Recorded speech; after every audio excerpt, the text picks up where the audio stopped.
అంటే వాళ్ళ genuine demand, long pending demand. KCR గారు దాన్ని పరిష్కరించాల్సి ఉండే, ఏ కారణం చేతనో ఆయన పరిష్కరించలేదు.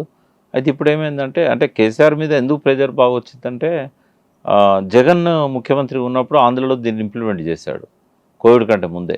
జనవరి 1, 2020 నాడు అక్కడ ఆయన ఒక జియో ఇచ్చి ఆర్టీసీ మెరిజ్ చేశాడు. వాళ్ళని గవర్నమెంట్ ఎంప్లాయీస్గా ట్రీట్ చేస్తున్నారు. అయితే అంటే విడిపోయిన రాష్ట్రం కదా అది, మనం విడిపోయినాం. అయితే వాళ్ళు చేసినప్పుడు మనం ఎందుకు చేయకూడదు అన్నట్టుగా ఇక్కడ ఆర్టీసీ వాళ్ళు ఇప్పుడు 40 రోజులకు పైన సమ్మె చేశారు. అయితే చాలా ఆ సమ్మె పట్ల కొంచెం కోపంగా కూడా ఉండే కేసీఆర్ గారు. ఈటల రాజేందర్ విషయంలో జరిగింది కూడా అదే. వాళ్ళను చర్చల కోసం నేను తీసుకుపోతా పాలని చెప్పి ఆ లీడర్లు వెంట పెట్టుకొని వచ్చాడు. ఉద్యమ కాలంలో కలిసి పనిచేసిన వాళ్ళు కదా.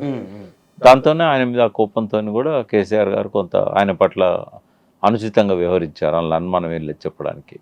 అయితే ఏది ఎట్లున్నా కూడా ఆయన కొంచెం మొండి పట్టుదల. ఏదైనా అన్నాడంటే ఎవరు చెప్పినా విన్నాడు ఆయన. అది కేటీఆర్ చెప్పని, బిడ్డ చెప్పని, అక్కడక్కడ కొన్ని ఉంటాయి అన్నట్టు.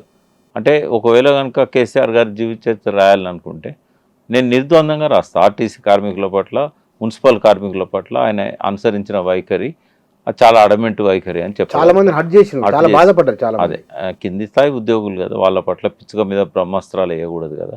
కానీ తర్వాత తన మిస్టేక్ని తను సవరించుకోవడానికి వాళ్ళని అడగకుండానే వాళ్ళకి చాలా చేశాడు. బట్ ఎక్సెప్ట్ ఇది మాత్రం అదొక్కటి తప్ప, అదొక్కటి తప్ప చేస్తే పోయేది. అయితే కాంగ్రెస్ దాన్ని అడ్వాంటేజ్గా తీసుకొని ఏం చేసిందంటే ఎలక్షన్ మేనిఫెస్టోలో పెట్టింది. రేవంత్ రెడ్డి హామీ ఇచ్చాడు కాబట్టి చేయాల్సిన బాధ్యత ఉన్నది, అవసరం కూడా ఉంది. అంటే ఆర్టీసీ వాళ్ళు కనుక ఇప్పుడు ఈ టెంపరీగా ఎవరినైతే ఉద్యోగాల్లోకి తీసుకుంటున్నారో వాళ్ళకి నడపరాదు, ప్రాక్టీస్ లేదు. నిన్న యాక్సిడెంట్ అయింది కరీంనగర్లో.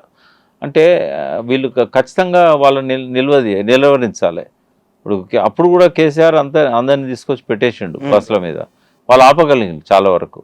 కాబట్టి వాళ్ళు ఆర్టీసీని కంప్లీట్గా దిగ్బంధం చేశారనుకో, ప్రజల సపోర్ట్ కూడా కావాలి దానికి.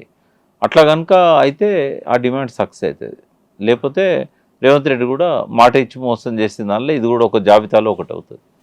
అప్పుడు సమ్మె జరిగినప్పుడు రవాణా మంత్రి కేసీఆర్ కదా, చంద్రబాబు పీరియడ్లో పెద్ద భారీ సమ్మె జరిగింది. ఫస్ట్ మినిస్టర్ ఆయన, అంటే కరువు మంత్రి ఎన్టీ రామారావు పీరియడ్లో, చంద్రబాబు పీరియడ్లోనేమో ఆయన రవాణా మంత్రి. ఈయన హయాంలోనే అప్పుడు సమ్మె జరిగింది. అవును, సమ్మె జరిగింది ఆయన హయాంలో కాదని నాకు తెలియదు, కానీ ట్రాన్స్పోర్ట్ మినిస్టర్. అదే నాకు కూడా ఐడియా లేదు, అందుకే ట్రాన్స్పోర్ట్ మినిస్టర్. ఓకే, ఇక్కడ సమ్మె జరగకుంటుంది. ప్రతి 5 ఏళ్ళకి ఒకసారి ఏదో ఒక డిమాండ్ మీద ఆర్టీసీ వాళ్ళు సమ్మెలు చేస్తూనే ఉంటారు. కానీ ఆర్టీసీ అంటేనే ప్రజల జీవితంతో ముడిపడి ఉన్నది కదా, కాదనలేదు. సేవారంగం అది.